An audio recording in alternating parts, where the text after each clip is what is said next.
So today we're going to be reviewing 300 Blackout. It is your standard 223-556 necked up to a 30 caliber bullet from a 22 caliber bullet, and it's also shortened from 45 millimeters to 34 millimeters. So it's a very cool round. It's on par with the AK-47, the 7.62x39. A lot of people say it'll outperform the AK-47. We're going to do some subsonic loads. Basically, subsonic loads are going to be below the speed of sound. So we're going to be looking probably at the range of 950 to 1,000 feet per second on these particular rounds. These are hand load rounds, Sierra match grade 220 grain bullets. We're going to be running the Yankee Hill Phantom 30 caliber can here on our platform. It's a stag lower with a Voltor upper. And we're running a Wilson Combat 16-inch barrel. So we're going to run through here and we're going to see what we can learn. We got the chronograph right here, and we're going to run the test.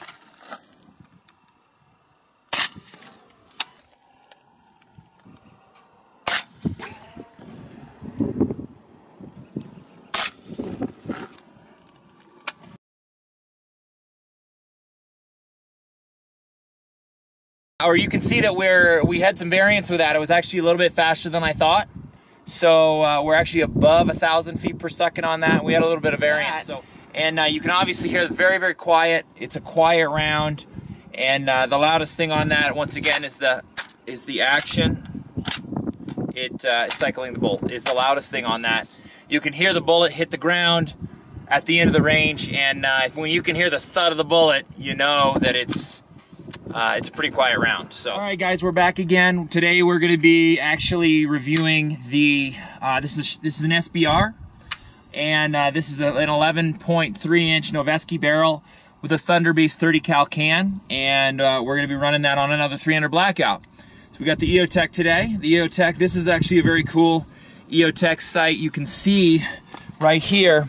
It gives us a difference in the reticle, 2 different dots, so you can run it on a full sonic load, and you don't have to change anything, and then you can shoot it on a subsonic load, and it really differentiates it for you really, really well. So that's a very, very cool feature on this EOTech sight right here, running the Voltor and the Noveske barrel today. So this is 11.3-inch Blackout, and we're going to see what these subsonic rounds are doing on the chronograph.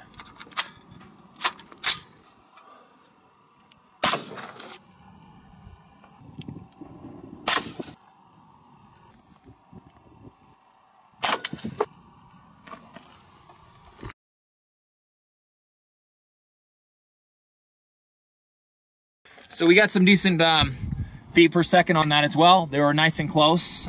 They weren't really that much different from the 16-inch barrel, which is nice to know. So the subsonic rounds, once again, are those slower rounds. They're going to be below the speed of sound. Now, you're never going to get as quiet of a round on even a 300 Blackout as you will on those 22 suppressors. They're the best.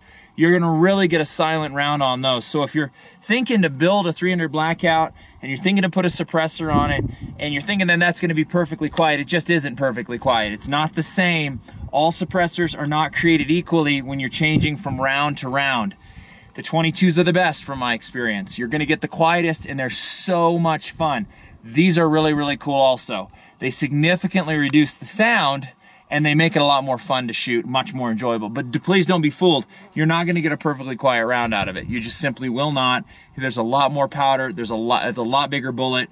And the AR-15s have a tendency to be a lot louder when you run the action on them. So when you've got that action, it's just a little bit louder. It's kind of sharp anyway.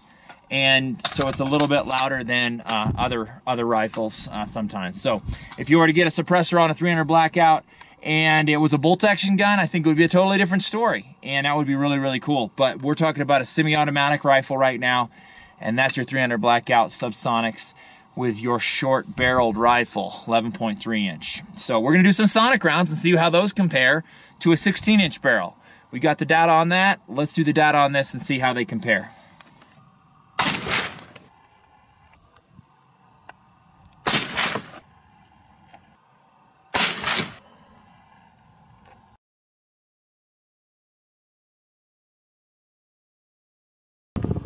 All right, so you can see that was a lot louder. There's no question about that, but it's nothing compared to what it would be had I not had a suppressor on there.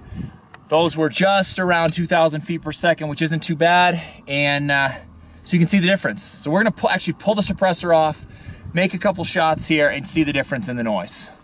All right, guys, so you can see how much shorter it looks now that we took that. It was a direct thread barrel, so there's two different kinds of, or a direct thread can. There's two different types of cans that you can buy. You get the direct thread that'll run right onto that, but you can see that it'll directly thread onto this. Or there's a type where you'll have a muzzle device and you can actually thread it on, and it'll quick release. It's called a quick detach.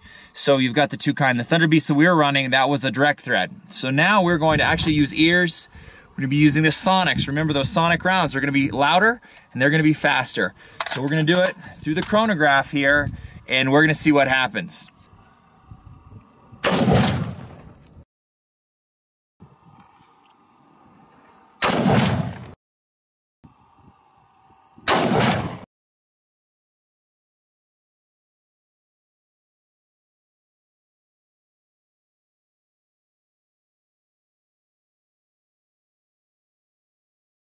Well, that's a lot louder. I don't know if you can hear that on the video. That's a lot louder, a whole lot louder. And there was a lot more recoil too. So you could see that the speed was very similar. So it didn't really mess with the speed. We didn't do the accuracy testing, but we got more recoil out of that, and obviously a heck of a lot louder. So shorter barrel is going to be louder. With the suppressor on it, it's a lot quieter and it's a lot more pleasant to shoot. So that's the difference there between subsonics and sonics unsuppressed, and you can hear that big difference. All right, guys, unsuppressed, full sonic loads through the chrony. Let's see what we get.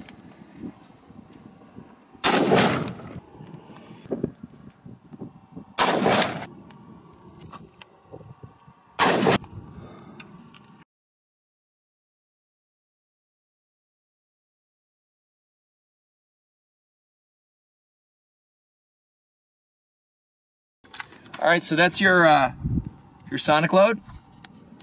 We have a really pretty consistent round there. I like those a lot. They're really nice rounds. I love the Hornady rounds. Those are Hornady sonic rounds. Those are Hornadys, and I really love the Hornady round. I think that they move out. They move real fast. They're really accurate. They look good, and I think that they're a fantastic round to load with. We've loaded with a lot of different rounds, but that's the one I've really enjoyed, and it cycles well. There doesn't seem to be any problems with that particular round. So that's the difference there. And so as you notice there, and you'll see that the higher velocity, but it's not a huge amount of velocity difference, but it's a higher velocity because it has a longer barrel. You might wonder, well, why is it going to have higher velocity with a longer barrel? The bullet starts to slow down as soon as it leaves the barrel. So from the time that powder starts to burn here, when you ignite that round, when you ignite the primer, when you pull the trigger, that expands all the way up here and then is only dispersed and stops propelling the bullet when it leaves the end of the barrel. So because it has a little bit longer barrel, it has a little bit more speed. Some people say it's 25 feet per second. For every inch. Some people say it's 50 feet per second for every inch. Some people have other reports.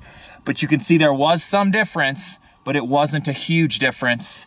And we'll be able to show you the difference once we do the math on that and we break it down. So you can see longer barrels do produce a little bit faster bullet. Sometimes it's not super fast. But we're looking at about a 5-inch difference between those two barrels, and that's enough to make a difference in the speed of that bullet. That's our review on 300 Blackouts.